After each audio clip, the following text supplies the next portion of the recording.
Hi guys, ഇന്നത്തെ വീഡിയോയിലേക്ക് എല്ലാവർക്കും സ്വാഗതം. എല്ലാവരും സുഖമായിരിക്കുന്നു എന്ന് വിശ്വസിക്കും. ഞങ്ങൾ ഇവിടെ സുഖമായിട്ട് തന്നെ ഇരിക്കുന്നു കേട്ടോ. അപ്പൊ നമുക്ക് ഇന്നൊരു ഡിന്നർ വ്ളോഗാട്ടോ. നമുക്ക് ഡിന്നറിന് വേണ്ടിയിട്ടുള്ള കാര്യങ്ങളൊക്കെ ചെയ്യാം. അപ്പൊ ഇന്ന് ഡിന്നറിന് നമ്മൾ സ്പെഷ്യൽ ആയിട്ടൊരു സാധനം കേട്ടോ കഴിക്കുന്നത്. എനിക്കല്ല, ഏട്ടനാണ് സ്പെഷ്യലി. കാരണം ഞാൻ വെജ് കഴിക്കത്തുള്ളൂ, നോൺ കഴിക്കത്തില്ല. അപ്പം ഇത് നോൺ ഒരു സ്പെഷ്യൽ ആയിട്ടാണ്. അപ്പൊ നമ്മൾ ഇന്ന് വാട്ടർ ഫ്രണ്ട് മാർക്കറ്റിൽ പോയിട്ടുണ്ടായിരുന്നു കേട്ടോ. അപ്പൊ അവിടുന്ന് നമ്മൾ കുറച്ചേറെ മീനുകളൊക്കെ മേടിച്ചിട്ടുണ്ട്. അവിടുന്ന് നമ്മൾ വേറൊരു സാധനം മേടിച്ചിട്ടുണ്ട്. അപ്പൊ നമ്മൾ ചോദിച്ചു ഇന്ന് അത് ഉണ്ടാക്കാമെന്ന് ചോദിച്ചു. അപ്പൊ ഏട്ടൻ അതിന് വേണ്ടിയിട്ടുള്ള ഇപ്പൊ ചപ്പാത്തിയോ കുബൂസോ എന്തെങ്കിലും മേടിക്കാന്ന് പറഞ്ഞു. എന്നോട് ഇത് മാത്രമേ ഉണ്ടാക്കാൻ പറഞ്ഞു കേട്ടോ. വേറൊന്നും അല്ല, ഇതാട്ടോ മീൻ മുട്ടയാണ്. അപ്പൊ ഇത്രത്തോളം ഉണ്ട്. ചിലപ്പോ ഞാൻ ഇത്രയും ഒരുമിച്ച് കുക്ക് ചെയ്യത്തില്ല, കാരണം ഞാൻ കഴിക്കില്ലല്ലോ, ഏട്ടൻ മാത്രമേ കഴിക്കത്തുള്ളൂ. ഇത് കിങ്ഫിഷിന്റെ മുട്ടയാണ് കേട്ടോ. അപ്പൊ ഇത് നമ്മള് ഫ്രൈ ചെയ്തെടുക്കാന്നാട്ടോ വിചാരിക്കുന്നത് കേട്ടോ. അപ്പൊ ഇത് എങ്ങനെയാ ഉണ്ടാക്കുന്നതെന്ന് കാണിച്ചു തരാം കേട്ടോ. അപ്പോൾ ഇതേ മീൻ മുട്ടയൊക്കെ അത്യാവശ്യം നല്ല ലെങ്ത് ഉണ്ട് കേട്ടോ. അപ്പം നമുക്കിതൊരു ചെറിയ ചെറിയ പീസായിട്ട് കട്ട് ചെയ്തെടുക്കേണ്ട ആവശ്യമുണ്ട്. തീരെ അങ്ങ് ചിലരിത് പൊടിച്ചെടുക്കാറുണ്ട്, പക്ഷെ ഞാൻ ഇത് കട്ട് ചെയ്താട്ടോ എടുക്കുന്നത്. എന്നിട്ട് ഞാൻ പിന്നീട് ചെറുതാക്കി എടുക്കുന്നുണ്ട് കേട്ടോ. ഇത് കിൻഫിഷിൻ്റെ മുട്ടയാട്ടോ എടുത്തിരിക്കുന്നത്.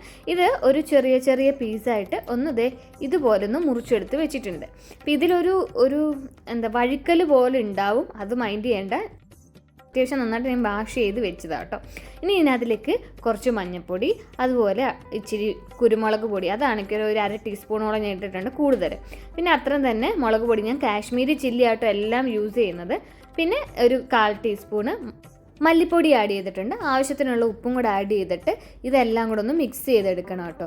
അപ്പം ഈ മീൻ മുട്ടയിൽ മിക്സ് ചെയ്തെടുക്കുമ്പം ഇങ്ങനെ ഒരു ഒരു കോട്ടിങ് പോലെ ഉള്ളത് കൊണ്ട് തന്നെ എല്ലാ ഭാഗത്തും അങ്ങനെ എത്തത്തൊന്നുമില്ല.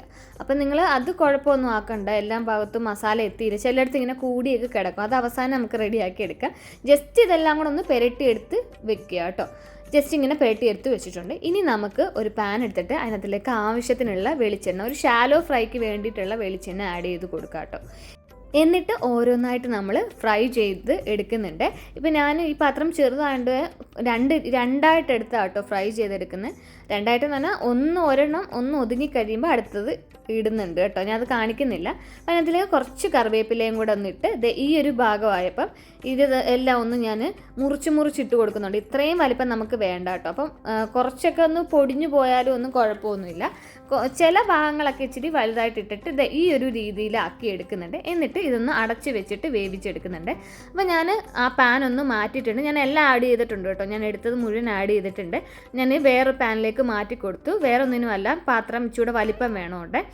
അതൊന്ന് ലോ ഫ്ലെയിമിൽ അവിടെ കിടന്ന് വേവട്ടെ. അത് അപ്പോഴത്തേക്ക് നമുക്ക് വേറൊരു കൂട്ട് തയ്യാറാക്കാം.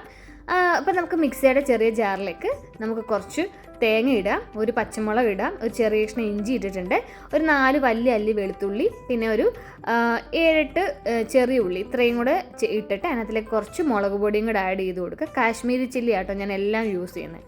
എന്നിട്ടൊന്ന് ക്രഷ് ചെയ്ത് ഇതുപോലെ എടുത്ത് വെച്ചിട്ടുണ്ട്. അപ്പോൾ ഇങ്ങനെ നമ്മൾ അടച്ച് വെച്ചിട്ട് ഒന്ന് വേവിച്ചെടുത്തിട്ടുണ്ട്. അതിനകത്തിലേക്ക് ഞാൻ കാശ്മീരി ചില്ലി ഇട്ട് കൊടുത്തിട്ടുണ്ട്, ഒരു കളറിന് വേണ്ടി മാത്രം. അപ്പോൾ എരിവൊന്ന് നോക്കിയിട്ട് മാത്രമേ നിങ്ങൾ ചേർക്കാവുള്ളൂ. ഞാൻ കാശ്മീരി ചില്ലി ആയതുകൊണ്ട് കേട്ടോ ഇത്രത്തോളം നിങ്ങളൊക്കെ ഒരുപാട് എരിവ് കാണും ഇല്ല കേട്ടോ. ഇത് അങ്ങനെ വറ്റിച്ച് നമ്മൾ എടുത്തട മാറ്റി വെച്ചിട്ടുണ്ട്. ഇച്ചിരി വറ്റിക്കോട്ടെ. ആ സമയത്ത് നമുക്ക് ഈ ഒരു തേങ്ങയുടെ കൂട്ടുണ്ടല്ലോ, അത് നമുക്കൊന്ന് മുരിച്ചെടുക്കണം കേട്ടോ. അപ്പോൾ അതിനകത്തിലേക്ക് ഞാൻ ചെറുതായിട്ട് ഓയിലും കൂടെ ആഡ് ചെയ്തിട്ടുണ്ട് ആ പാനിലേക്ക്. അത് ഞാൻ കാണിക്കാൻ വിട്ടുപോയിട്ടുണ്ട്. അപ്പോൾ അതിനകത്തിലേക്ക് കുറച്ച് കറിവേപ്പിലയും കൂടെ ആഡ് ചെയ്തിട്ട് ഇങ്ങനെ മുരിച്ച് അതൊന്ന് വറുത്തെടുക്കണം. ഇതിങ്ങനെ ലോ ഫ്ലെയിമിൽ ഞാൻ ഇടയ്ക്ക് ഇച്ചിരി എണ്ണയും കൂടെ ഇറ്റിച്ചിട്ടുണ്ടായിരുന്നു. എന്നിട്ട് ഇത്രയും വെള്ളം വറ്റി കഴിയുമ്പോൾ നമ്മൾ ഈ തയ്യാറാക്കി വെച്ച് ആ തേങ്ങയുടെ കൂട്ടും കൂടി ഇതിനകത്തിലേക്ക് ഇട്ട് വഴറ്റി ഇങ്ങനെ എടുക്കണം കേട്ടോ. നന്നായിട്ട് അതിങ്ങനെ മുരിഞ്ഞ് വരണം. ആവശ്യമെങ്കിൽ കുറച്ച് എണ്ണ ആഡ് ചെയ്യുക കേട്ടോ. എന്നുവെച്ചാൽ ഇങ്ങനെ ലോ ഫ്ലെയിമിൽ കിടന്ന് അത് വെള്ളം എല്ലാം വറ്റി മുരിഞ്ഞ് കിട്ടണം. അപ്പം നമ്മൾ കുറച്ച് പെപ്പറും കൂടി ഈ സമയത്ത് ആഡ് ചെയ്യുന്നുണ്ട്. എരിവ് ഒട്ടും കൂടുതലില്ല കേട്ടോ. നിങ്ങൾ വയ്ക്കും ഒരുപാട് മുളക് പൊടി ആഡ് ചെയ്തില്ല, പക്ഷേ കറക്റ്റ് എരിവാണ് കേട്ടോ. അപ്പോൾ എൻ്റെ മുളക് പൊടിക്ക് വളരെ എരിവ് കുറവാണ്. മുളക് പൊടിയുടെ എരിവ് നോക്കിയിട്ട് ആഡ് ചെയ്യുക. അങ്ങനെ മീൻ മുട്ട റെഡി ആയിട്ടുണ്ട്. അപ്പം മീൻ മുട്ട റെഡി ആയിട്ടുണ്ട്. അപ്പം ഞാൻ ചെയ്ത് വന്നപ്പോൾ ഒരു ഡ്രൈ റോസ്റ്റ് പോലൊക്കെ ആയിട്ടുണ്ട്. ഇത് എൻ്റെ സ്വന്തം റെസിപ്പിയാണെന്ന് എനിക്ക് അവകാശപ്പെടാം, കാരണം ഞാൻ വേറെ ആരും നോക്കിയിട്ടില്ല. സ്വന്തമായിട്ട് ഞാൻ ട്രൈ ചെയ്ത് നോക്കിയതാട്ടോ. ഞാൻ ഫസ്റ്റ് ടൈം ട്രൈ ചെയ്തതാണ്. അപ്പം ഞാനിങ്ങനെ ചെയ്ത് തന്നപ്പോൾ എനിക്ക് ഓരോ ഐഡിയ തോന്നി. അങ്ങനെയാണ് ഞാൻ ഇങ്ങനെ ചെയ്തെടുത്തത്. ഓൾറെഡി ഏട്ടൻ കഴിച്ചു നോക്കിയിട്ട് ഭയങ്കര അഭിപ്രായം പറഞ്ഞിട്ടുണ്ട്. എനിക്കിത് കഴിച്ചു നോക്കാൻ പറ്റില്ല, എനിക്ക് ഉപ്പും കറക്റ്റാണോ അറിയുമ്പോൾ ഏട്ടനോട് ചോദിച്ചപ്പോൾ ഭയങ്കര സൂപ്പറാണ്, പെട്ടെന്ന് എടുക്കെടുക്കെന്ന് പറഞ്ഞുകൊണ്ടിരിക്കുക. അപ്പം ഞങ്ങളല്ല ഏട്ടൻ ഇത് കഴിക്കും. ഇപ്പം ഇത് ഇങ്ങനെ ട്രൈ ചെയ്തിട്ടില്ലാത്തത് ഇങ്ങനെ ട്രൈ ചെയ്ത് നോക്കണം. മേ ബി ഈ റെസിപ്പി ഉണ്ടാവും കേട്ടോ, എനിക്ക് അറിഞ്ഞുകൂടാ. ഞാൻ ഇവിടെ നോക്കിയിട്ടല്ല ചെയ്തത്, എനിക്ക് തോന്നി ഒരു രീതിയിൽ ഞാൻ ചെയ്തു എന്നേ ഉള്ളൂ കേട്ടോ. അപ്പം ഇങ്ങനെ ചെയ്യാത്തവർ മസ്റ്റായിട്ടും ഇങ്ങനെ ട്രൈ ചെയ്ത് നോക്കണം. കാരണം ഏട്ടൻ നല്ലതെന്ന് പറഞ്ഞു കഴിഞ്ഞാൽ പിന്നെ എനിക്ക് നോക്കേണ്ട കാര്യമില്ല. ഏട്ടൻ അത്രയും നല്ലൊരു അഭിപ്രായമാണ് ഈ ഒരു ഡ്രൈ റോസ്റ്റ് അല്ലെങ്കിൽ ഫ്രൈ എന്നോ എന്തെങ്കിലും പറഞ്ഞു, കുഴപ്പമില്ല. അപ്പം എന്തായാലും നല്ല അഭിപ്രായമാണ് ഏട്ടൻ പറഞ്ഞത്. അപ്പോൾ പിന്നെ ഈ കണ്ണും കൂട്ടി പറയും, നിങ്ങൾ മസ്റ്റായിട്ട് ഇങ്ങനെ ഒന്ന് ട്രൈ ചെയ്ത് നോക്കണം. അപ്പം ഇങ്ങനെ ട്രൈ ചെയ്ത് നോക്കിയിട്ടുള്ളവർ അതും പറയണം കേട്ടോ എങ്ങനെയുണ്ടെന്ന്. അപ്പോൾ ഞങ്ങൾ എനിക്കുള്ള എന്തെങ്കിലും ഒരു ഫുഡ് കൂടെ ഉണ്ടാക്കിയിട്ട് ഞങ്ങൾ ഡിന്നർ കഴിക്കട്ടെ. എല്ലാവരും ഡിന്നറൊക്കെ കഴിച്ചിട്ട് സുഖമായിട്ടൊക്കെ ഇരിക്കുന്നു എന്നൊക്കെ വിചാരിക്കുന്നു. അപ്പോൾ അടുത്ത വീട്ടിലേക്കാണ്. അതായിരിക്കും ബൈ.